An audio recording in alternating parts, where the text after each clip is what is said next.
So the 2013 charts of Google's most popular searches in Australia are just in, with the top Google search at number 1 being "What is twerking?", shortly followed by "Who is God?".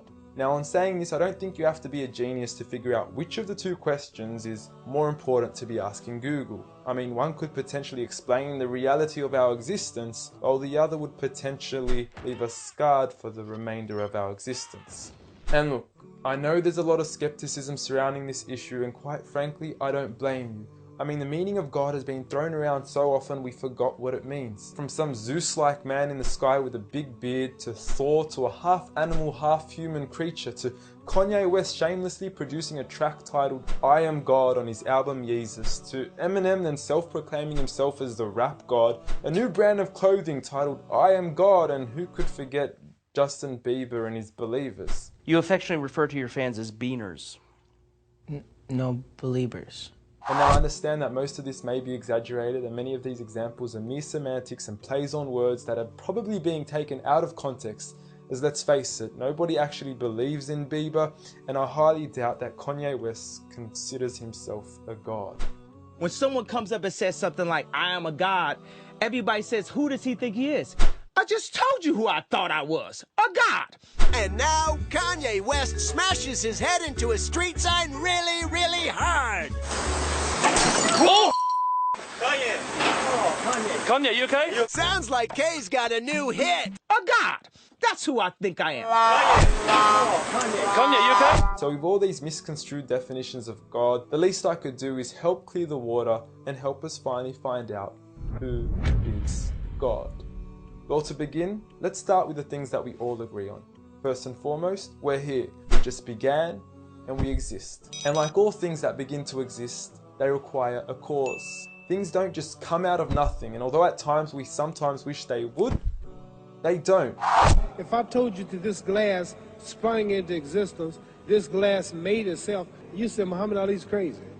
So in saying that, knowing the cause of us is crucial to understanding who God is. Although we are able to explain that we did have a beginning, as many leading cosmologists have affirmed, we are still left unanswered as to what was the cause of our beginning. And before you lash out saying, "Oh, but we can't see what happened before we began," or "you can't prove there was a creator," we say quite openly, neither can you disprove a creator. And by observing the reality of our world and our existence, its order, its structure, and the systems, I see no reason not to believe in a creator. But then one may ask, where did this creator come from? What was the cause of him? And it will go on forever and ever, which would most probably lead to us never have ever been created. So for God to exist, he must exist without a beginning, therefore not requiring a cause, making him eternal. He should also be transcendent from his creation and not bound by any of the realms he had created, whether it is time, space, or matter. For instance, when Steve Jobs makes an iPhone, he doesn't become the iPhone, he is separate. And of course we could also argue that he is one. This makes the most sense, and it would also avoid any potential conflict between two disputing all-powerful gods with conflicting interests. But we still don't know which God is he. Are you Zeus? Are you Thor? Are you Yahweh? Well, if you agree with everything I've said up until now, you will realize that each of these gods don't fit into our established criteria of who God is. They are all created beings, they are not eternal, they have not created anything, they are dependent, and they require sleep, rest, oxygen, and food. So who is the one and only true God?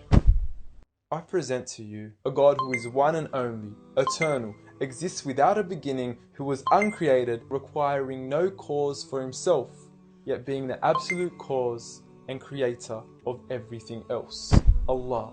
A simple definition of God that is logical and rational. There is nothing like him, no man, no creature, nothing imaginable. He is the one who is perfect, although I don't like using the word perfect because our understanding of perfection would never encompass his true essence. He is in control of everything, whereby nothing can harm us unless he wills it.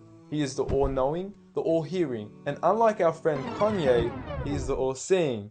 Many of us would then argue that although these verses do provide a logical and sound concept of God, how do we know that these words are indeed the words of God? Well, first and foremost, the Quran isn't just any book. It was revealed over 1400 years ago as direct revelation from God to the final prophet Muhammad, peace be upon him, and was sent as the most eloquent piece of literature to before mankind. Revealed at a time where poetry was rife and to a population housing the best of poets, only to leave them speechless and at a loss for words. Now what is important to note is that the Quran doesn't fit in any of the known classes of poetry nor prose. Rather, it is a fusion of both that even to this day shape the hearts of Muslims and non-Muslims alike. It's almost trance-like. I mean, you can hear it's very euphonic.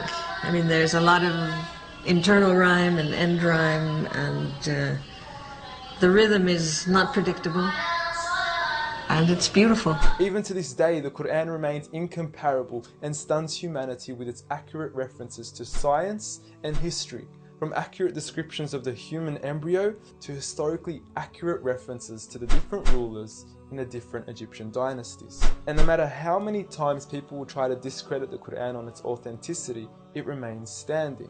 Will you please, at the very next science lesson, get some salt water, get some fresh water, and mix them and see what happens? The Quran says 2 seas, not 2 cups of water. And to those that doubt it is from God, the challenge is simple. Bring forth something that can compare. And now, although this challenge has been attempted multiple times throughout the past, history has witnessed that no man has been able to rival the Quran. But does this challenge still apply today? Well, we could surely put it to the test, and who better to choose than the self-proclaimed rap god. Call yourself the rap god. Eminem, dubbed the best of his time, being incomparable with anyone in his league. The last thing the world needs is another me. Now, if we compare the works of Allah with the works of Eminem, we are left with this.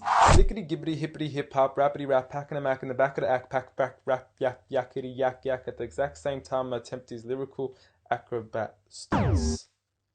Look, content-wise, I don't know. However, we can't deny that lyrically he is impressive. He has rhythm, rhyme, style, alliteration and assonance. A short video online even indicates that in one of his songs he almost made every second to third word rhyme. But how does he compare with the Quran's smallest chapter of 3 verses, Surah Al-Kawthar?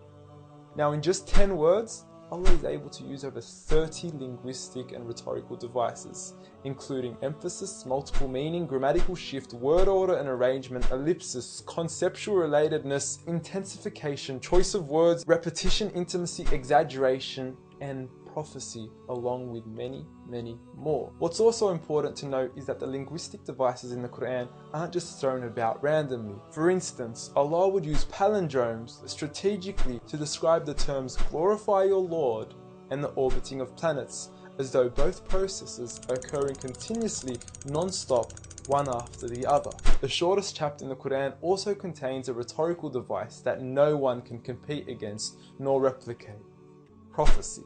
At the end of the first verse, Allah promises Muhammad, peace be upon him, that he would be given abundant good at a time when he was at one of the lowest points of his life, with a small amount of followers and low social status. He had even just lost his son, and his enemies were taunting him with cut-off lineage and progeny, yet Allah was promising him abundant good at this time. Such was the prophecy of the Quran, and we certainly indeed see its fulfillment today, with the Quran being the most recited, memorized and practiced book across the entire world, with over 1.6 billion followers today from all walks of life.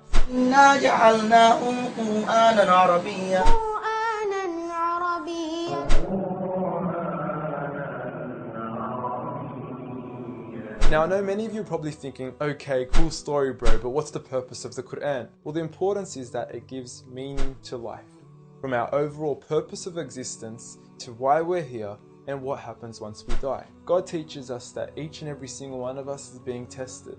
We weren't created for mere play, we were created with a purpose, and that is to be obedient to God and His rules. Those who believe, there is reward, and those that don't and are arrogant, there is a punishment. And look, I apologize for trying to squeeze all this into one small video, but I've given you everything you need to know who God is and why we are here. So read.